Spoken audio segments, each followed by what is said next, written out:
सोनूची mummy, काय सुरेश पप्पा? लहानपणी सगळ्याचं स्वप्न राहतं की मोठं झाल्यावर मी काही बनन. तो काय स्वप्न होतं ग?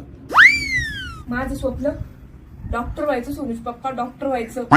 डॉक्टर व्हायला तर लय अभ्यास करणं पडतो. हो, मी सगळी तयारी केली होती सोनुष पप्पा. काय काय तयारी केली ती सांग ना. आय एम सो सॉरी, आम्ही नाही वाचू शकलो. सॉरी. तुम्ही पेशंटला थोडं लवकर आणलं असतं तर आम्ही प्रयत्न केले असते, पण तुम्ही उशीर केला. ही गोळी सकाळी अनुषापोटी घ्यायची आणि ही गोळी सकाळ दुपार संध्याकाळ 3 टाइम अर्धी अर्धी घ्यायची आणि ही गोळी संध्याकाळी जेवण झाल्यावर घ्यायची. गोळ्या वेळेवर घ्या आणि आराम नाही पडला तर परत मला उद्या दाखवायला या.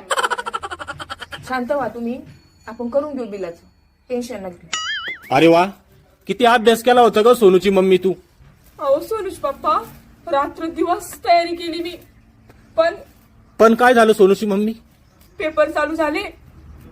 आणि तू आजारी पडली का? नाही. मग काय झालं? तो पेपर उकला होता का? अगं झालतं काय मग? सोनुष पप्पा, जेवढे दिवस पेपर होते तेवढे दिवस रोज पेपरला गाडी यायची.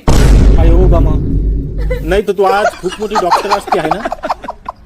जाऊ दे, रडू नको.